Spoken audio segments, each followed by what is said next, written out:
you did not begin as a landscape architect. You were just architect. Correct. How'd you wind up here?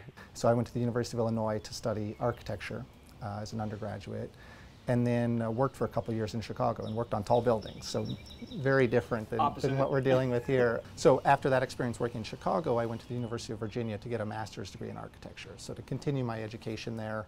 And while I was there, had the opportunity to take some classes in landscape architecture because the departments are in the same school.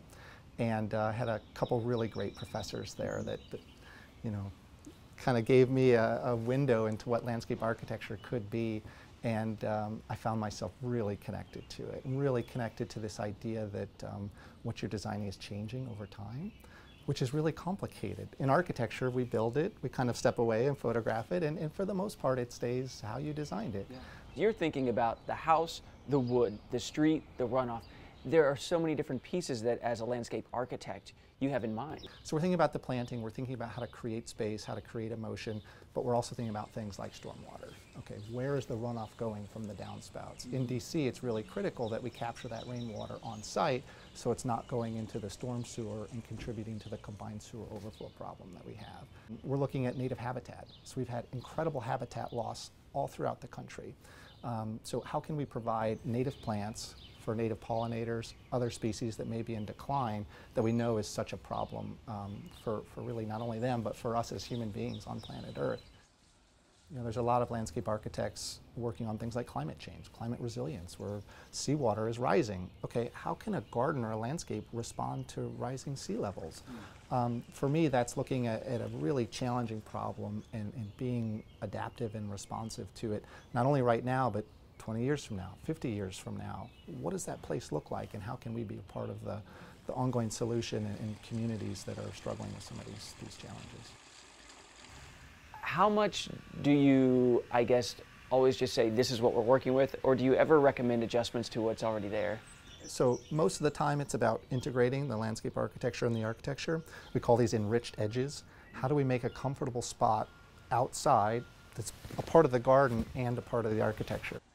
I mean, we are on TV right now, but I feel like we're on TV, you know, looking at this. It feels like the set of Desperate Housewives, you know, Wisteria Lane and all their homes. This is a beautiful spot, but it takes a great client, it takes a great contractor, there's a good gardener on this job, and the landscape architecture team.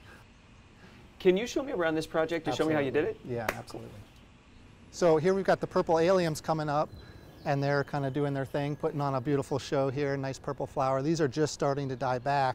But as these are dying back, now the ornamental grasses are coming up. And so we're choreographing this atmosphere so that it's changing over time. Seasonally, it looks a little bit different, spring versus now getting into summer. The knockout roses are looking fantastic now. As those start to die back a little bit or maybe aren't looking as good, then the hydrangeas start to bloom. Crepe myrtle's going to flower here pretty soon. This was actually an existing tree that we kept, one of the few trees on site. They just, in the summer when everything else seems hot and crispy, they look lush and vibrant. Well, so we talked a little bit about climate change. We're in the northern range of crepe myrtle, or historically we have been. Now as we're getting warmer, this tree is particularly well suited for this area as we get warmer. So even though it's not a native plant, it tends to be one that we use in gardens because of its resilience to heat, to stress, and to some of these challenges that we're seeing in gardens now. Ryan, this is so smart to put this border around here because, you know, when I'm walking into it, it feels like it's moving. Yeah. You know, it feels like it has some structure, even though most of us just have a lawn. Well, that's right. And so once you define it, it makes it feel more important. It makes it feel bigger. But this is not my idea. The National Mall, if you go there, there's a similar curved edge to it. So, you know, I'm constantly looking at my city, at my neighborhood, and looking for inspiration. And that's actually where this detail came from.